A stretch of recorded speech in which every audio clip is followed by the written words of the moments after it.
하나님을 믿는 사람들이 주로 하는 일이 예배입니다. 우리가 예배를 드리는 일을 가장 많이 하는 이유는 하나님을 믿기 때문입니다. 하나님의 사람, 하나님의 백성이기 때문입니다. 우리가 일이라고 하면 노동, 가사, 직장에서 일, 사업 등을 연상을 합니다. 이러한 일은 일의 종류입니다. 평생 직장에서 같은 업무를 하듯이 성도가 하는 일은 예배, 기도, 교회 봉사, 전도, 하나님에 관한 일입니다. 하나님을 위해 하는 일은 전부 다 하나님의 일입니다. 청소를 하든 하나님을 위해 하는 일은 전부 다 하나님을 위해서 일을 하고 봉사하는 것입니다. 하나님을 위하여 일을 하는 자는 자랑할 필요가 없는 것은 하나님을 위하여 하기 때문입니다. 왜냐하면 당연하기 때문입니다. 그런데 고린도 교회 성도들은 그렇지가 않았습니다. 자랑을 했기 때문입니다. 자랑이 도가 넘쳐 파당을 짓게 되고 심지어 다투고 분란이 일어날 정도였습니다. 오늘날에도 이런 교회들이 있습니다. 성도로서 당연히 해야 할 일인데 당연한 것이 자랑이 되고 자랑이 넘쳐 서로 자랑을 일삼다 보니까 다툼이 되고 분란이 일어나게 된 것입니다. 바울이 고린도 성도들에게 편지를 쓰면서 처음부터 분쟁이 있다는 것을 언급을 하면서 불편한 기색을 숨기지 않은 것은 교회가 어지러웠기 때문입니다. 이런 현상이 생기는 이유는 믿는 도가 약기 때문입니다. 다시 말하면 믿음이 약하기 때문인 것입니다. 30절 너희는 하나님으로부터 나서 그리스도 예수 안에 있고 예수는 하나님으로부터 나와서 우리에게 지혜와 의로움과 거룩함과 구원함이 되셨어요. 바울은 복음의 경로를 쉽게 설명해 주고 있습니다. 우리는 하나님의 아들 예수를 믿음으로 지혜로운 자가 되었고 의로움과 거룩함의 축복을 받은 것입니다. 그럼 우리의 할 일은 무엇입니까? 하나님을 위해서 일을 하는 것입니다. 하나님을 위해 일을 해야 합니다. 하나님의 일은 간단합니다. 하라고 한 일을 하면 되는 것입니다. 할렐루야. 예배 드리라고 하면 예배 드리면 되는 겁니다. 기도하라고 하면 기도 열심히 하면 되는 것입니다. 봉사하라 했으니 봉사하면 되는 것입니다. 할렐루야. 하나님이 하라고 한 일을 하면 되는 거예요. 하나님이 시키신 일을 우리는 할 뿐인 것입니다. 세상에서 어떤 사람이 멋있는 사람입니까? 하나님이 했다고 말하는 사람입니다. 내가 한 것은 아무것도 없습니다. 올림픽에서 금메달을 딴 선수가 하나님에게 영광을 줄 때 가장 멋있는 순간입니다. 얼마나 많은 피땀을 흘리며 노력을 했습니까? 죽을 고비를 넘어가면서 아슬아슬하게 세계에서 1등을 하는 것은 인간의 노력으로 되는 것이 아니라는 걸 알기 때문에 1등을 하고 금메달을 따고 난 다음에 하나님께 영광을 돌립니다라고 하는 것입니다. 내가 하고 싶다고 1등은 되지 않잖아요. 세계에서 1등 하는 것은 진짜 어려운 일입니다. 하나님이 만져주시지 않으면 1등 될 수 없어요. 그 원리를 알기 때문에 하나님께 영광을 금메달을 드립니다. 그렇게 우리의 모든 것은 하나님이 하셔서 된 것뿐인 것입니다. 할렐루야. 하나님이 불러서 성도가 되었고 하나님이 만나게 해주셔서 결혼을 했고 가정을 이루고 자녀를 낳고 하나님이 고비마다 지켜주시고 인도하시기 때문에 여기까지 오게 된 것입니다. 이렇게 된 것을 깨닫지 못하면 분쟁을 일으킬 수가 있고 싸우게 되고 분란이 일어나게 되는 것입니다. 부모 재산 받아서 왜 형제들이 싸우게 되는 것입니까? 공로 때문입니다. 형은 아버지가 공부를 많이 시켜주어서 좋은 대학 나와서 대학교에 들어갔잖아. 우리는 공부시켜주지 않아서 이렇게 이렇게 살잖아. 왜? 옛날에 아버지들이 부모들이 형님만 공부시켜서 그 형님이 책임지도록 그렇게 동생들 그런 하는 가정들이 많았습니다. 너는 재산을 많이 받았잖아. 아버지에게 사랑을 받아서. 공로가 나오면 싸우게 되어 있습니다. 모든 공동체에서 다투고 싸우는 이유는 공로 때문입니다. 교회도 마찬가지입니다. 공로 때문에 분쟁이 일어나는 것입니다. 공로의 배후를 보면 교만이 있고 교만의 배후에는 사탄 마귀가 있음을 알아야 됩니다. 하나님의 심판은 죽은 후에 있는 것이 아닙니다. 이 땅에서도 하나님 우리를 달아보시고 있다는 것을 알아야 됩니다. 다니엘서 5장 보면 하나님께서 바벨론 왕 벨사살을 달아보시는 말씀이 나옵니다. 온 세상을 통치하는 너에게는 어느 누구도 감히 대적할 수 없는 막강한 군대와 권력이 있지만은 내가 너를 달아보겠다. 내가 너를 한번 달아보겠다고 한 것입니다. 하나님은 우리를 왜 달아보십니까? 이때 축복이 연장이 되느냐 수습이 되느냐가 결정되는 순간임을 우리는 알아야 됩니다. 하나님이 우리를 달아보시겠다. 그때 잘해야 됩니다. 내가 했다고 하는 사람, 하나님이 했다고 하는 사람 두 종류로 나누어집니다. 내가 했다는 사람은 지금까지 자기 공로를 얻기 위해서 한 사람입니다. 하나님과는 아무런 관계가 없는 사람입니다. 그때부터 하나님의 축복은 중단이 되는 거예요. 왜? 자기 공로를 얻기 위해서 하나님을 제쳐놓고 자기가 했다고 말하기 때문에 너는 이제 나와는 상관이 없다. 넌 네가 해봐라. 네. 그때부터 끝이 나는 거죠. 그럼 이제 사업은 공도박도 치는 거예요. 직장에서 막 내려박기를 당하게 되고 어려움에 빠지게 되는 것입니다. 내가 한 것이 아무것도 없어요. 다 하나님이 해주셨기 때문에 오늘 우리가 건강하게 되고 예배드리고 여기까지 온 것입니다. 네. 할렐루야. 네. 여러분 보신다도 보십시오. 얼마나 자랑을 많이 합니까? 내가 막 이렇게 해서 막 자랑을 거짓없습니다. 나중에 보십시오. 세상의 것을 가지고 자랑을 하는 사람은 하나님의 영원한 은혜의 세계에 덜 체험한 사람입니다. 솔로몬을 보십시오. 예수님은 솔로몬의 그 부귀 영화가 꽃 하나만도 못한다고 했어요. 자기 딴에는 뭐 그렇게 자랑을 하지만 그러나 예수님은 이 꽃 하나만도 못한다라고 딱 답을 내립니다. 우리가 세상에 잘 살고 얼마나 잘 살겠습니까? 솔로몬보다 잘 살겠어요, 여러분? 못 삽니다. 자랑할 것이 없는 거예요. 하나님의 세계는 어떤 세계입니까? 은혜의 세계입니다. 할렐루야. 네. 같이 볼까요? 은혜의 세계. 은혜의 세계. 하나님의 세계는 은혜로운 세계입니다. 은혜가 지배하는 세계. 은혜의 세계에 제대로 들어가야 하나님이 했다는 것을 깨닫게 됩니다. 그렇지 않은 사람의 신앙을 보면 자기가 무엇을 하려고 하고 자신의 의를 드러내려고 하는 것입니다. 바로 시험에 드는 이유가 자기의 의 때문입니다. 하나님이 은혜 세계에 들어간 사람은 어떤 것에도 시험 들지 않습니다.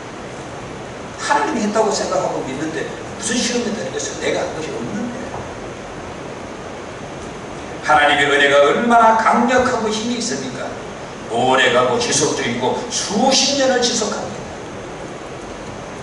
하나님이 이를 지치지 않고 수십 년을 봉사하면서도 자신의 의를 드러내지를 않는 것은 바로 은혜의 힘 때문입니다. 벌어서 명품 걸치고 자신만을 위해 사는 사람들 보십시오. 만족을 모르는 병에 걸려 있습니다. 그 사람이 명품 가방이 명품이 얼마나 많은지 모르죠. 만족하지 못하는 병에 걸려 있습니다. 이런 병에 걸린 사람 한국에 많습니다. 몸이 아픈 것만 병이 아닙니다. 정신이 제대로 되지 않아 정신병에 걸린 사람들이 수없이 많습니다. 만족하지 못하는 병. 우리가 사는 세계는 은혜의 세계고 세상이 사는 세계는 바로 이런 욕심의 세계. 욕심의 세계에 살기 때문에 만족이 없는 거예요. 끝도 없는 것입니다. 집에 한 채 있으면 만족하자는데 두 채 가지고 세 채, 10채 가지고 만족이 되는가? 안 됩니다. 그 사람이. 옷, 좋은 옷 수백만 원짜리 몇 벌 사보십시오. 만족하지 못합니다. 늘 옷장 열고 옷이 없다고. 만족하지 못하는 그런 병에 그러기 때문에 만족하지 못하는 것입니다. 하나님 은혜의 세계는 바로 만족할 줄 아는 세계입니다. 할렐루야. 내가 성도이면서 만족하지 못하는 것은 아직까지도 하나님 은혜에 깊이 들어가지 못해서 그렇다. 할렐루야. 어떤 태국 왕의 부인만 90명이 넘습니다. 제국 태국 가가지고 가이드가 말하는데 그 왕의 부인 90명이 넘는데요. 아이고야, 그 사람 오래 살겠거든요. 하나님의 일의 특징은 만족함입니다. 하나님의 일은 적은 일이든 큰 일이든 만족함이 크다는 사실을 우리가 알아야 됩니다. 하나님의 일을 나타내는 사람은 행복합니다. 싸우거나 다투거나 하지를 않습니다. 개는 그렇게 다정하다가도 먹이만 오면 부부도 서로 싸웁니다. 으르렁으르렁거립니다. 개가 사는 세상입니다. 우리 인생은 은혜로운 삶이 넘치도록 해야 합니다. 네. 할렐루야. 먹이가 앞에서 아내도 모르고 남편도 모르고 형제도 모르고 염치도 없고 최소한 사람이라면 염치 정도는 있어야 되지 않겠습니까? 사람이 사는 세계에 적어도 최소한의 염치 정도는 가지고 살아야 됩니다. 바울이 고린도 교회 성도들을 향해 쓰는 표현을 보십시오. 의석은 사람, 문벌 좋은 사람, 지혜 있다는 사람, 강한 사람들. 그야말로 고린도 교회는 이런 사람들이 판을 치고 있으니까 교회가 시끄러운 것입니다. 요즘 말 하면 고린도 교회에 염치가 없는 사람들 모여 있는 것입니다. 우리 교회는 막 신앙이 아니더라도 적어도 염치 정도만 있으면 우리 교회는 좋은 교회가 됩니다. 할렐루야. 가족과 염치만 가지자. 염치만 가지자. 다른 세계의 이야기예요. 적어도 우리가 염치만 좀 가지면은 인간으로서 존경을 받습니다. 염치가 없는 사람이 얼마나 많습니까? 한국 교회 안에 싸우는 교회를 보면 고린도 교회와 똑같습니다. 바울은 주 안에서 자랑을 하라고 했습니다. 하나님이 다 하셨습니다. 주님이 주신 축복입니다. 이런 말을 즐겨 사용하시기를 바라겠습니다. 그럼 누가 좋아할까요? 하나님이 좋아하시고 사람도 좋아합니다. 내가 한 것은 아무것도 없습니다. 하나님이 다 해주셨습니다. 주님의 축복입니다. 우리는 이런 말을 자주 하고 이런 행동을 자주 해요. 바로 이런 모습이 예수의 향기입니다. 다른 것이 예수의 향기가 아니라 바로 이런 모습이 예수님의 향기입니다. 일관되게 지속적으로 할 수 있는 힘의 근거는 하나님이 한다고 믿고 할 때입니다. 이것은 굉장한 힘이 있습니다. 파워가 있습니다. 오래 갑니다. 수십 년 가도 흔들리지 않고 계속 사업에 지치지 않는 힘을 비축하려면 하나님이 내 사업을 만져주신다고 믿는 단계에 들어가야 됩니다. 직장생활도 마찬가지입니다. 직장생활에 지치지 않고 스트레스를 받지 않으려면 하나님의 만지심이 나의 직장생활에 깊이 들어와 있어야 돼요.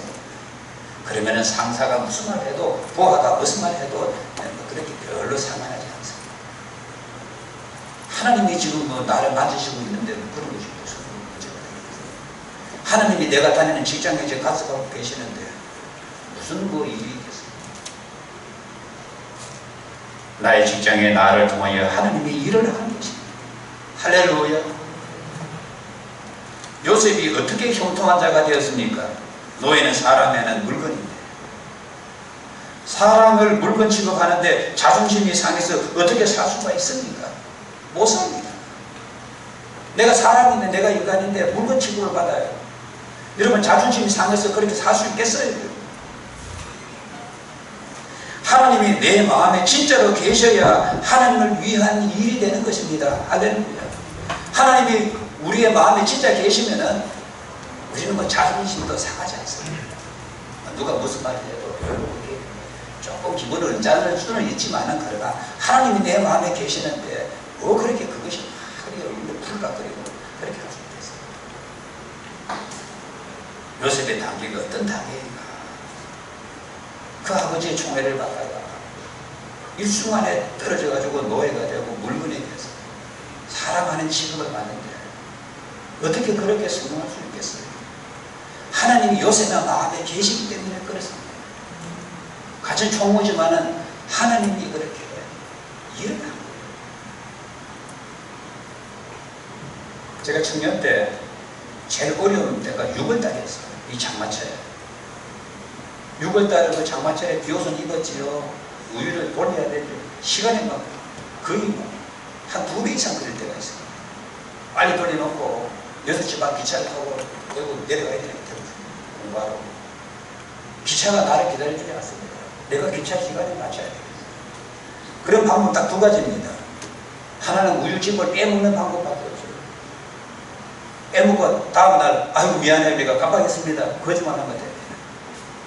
또 하나는 일찍 일어나는 경우가 있어요. 보통 3시 반, 4시 일어났는데 3시 일어나서 시작해야 돼요.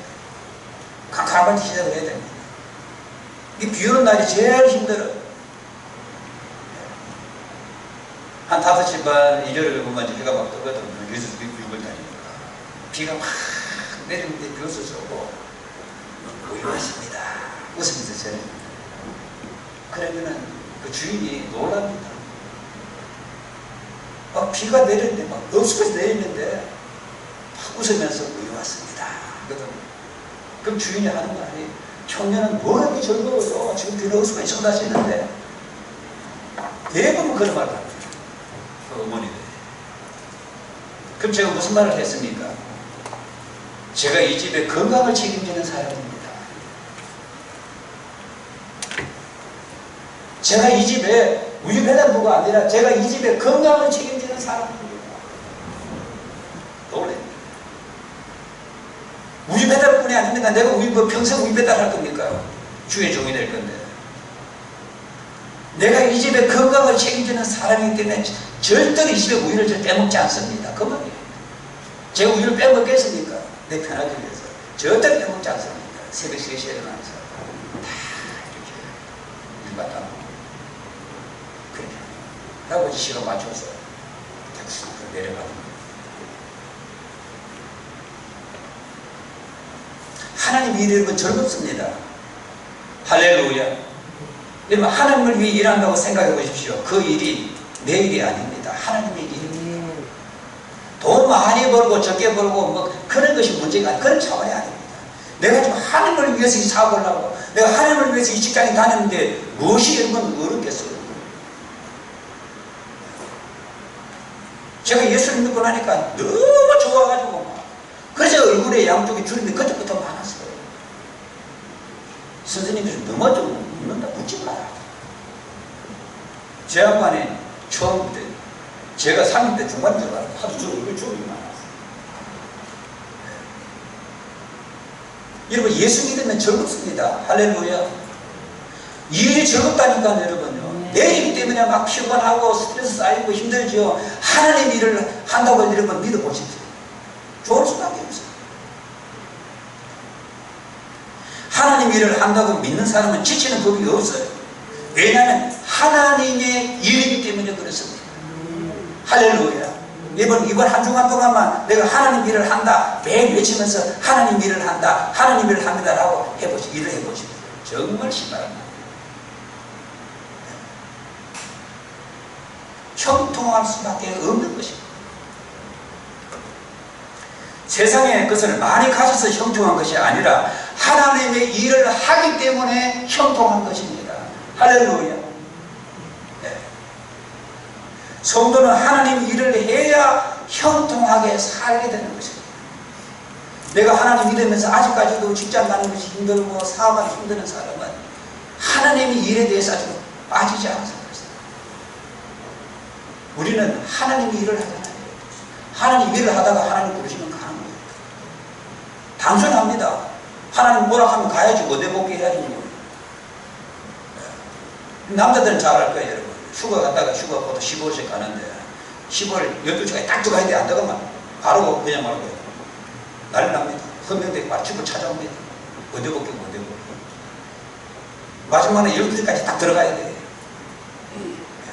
저 강원도 산속에나 저 산속에 있는 군인들은 일찍 들어가야 돼. 차가 없기 때문에. 그래서 뭐 16길에 들어가야 되기 때문에. 우리는 천국으로 원대 복귀해야 되는 몸입니다. 할렐루야. 하나님 일 하다가 하나님 부르심 나는 갑니다. 천사의 연결 받으면 갑니다. 뭐 죽는 것도 죽는 거예요. 원대 복귀 원래 있던 곳으로 가는 곳입니다. 우리가 원래 있던 곳이 어디입니까? 천국이잖아요. 이 땅에 내가 하나님 일을 하다가 하나님 부르시면 원대 복귀하고 가요. 이번 한 주간 동안 하나님이 일을 하시기를 바라겠습니다. 기도하겠습니다.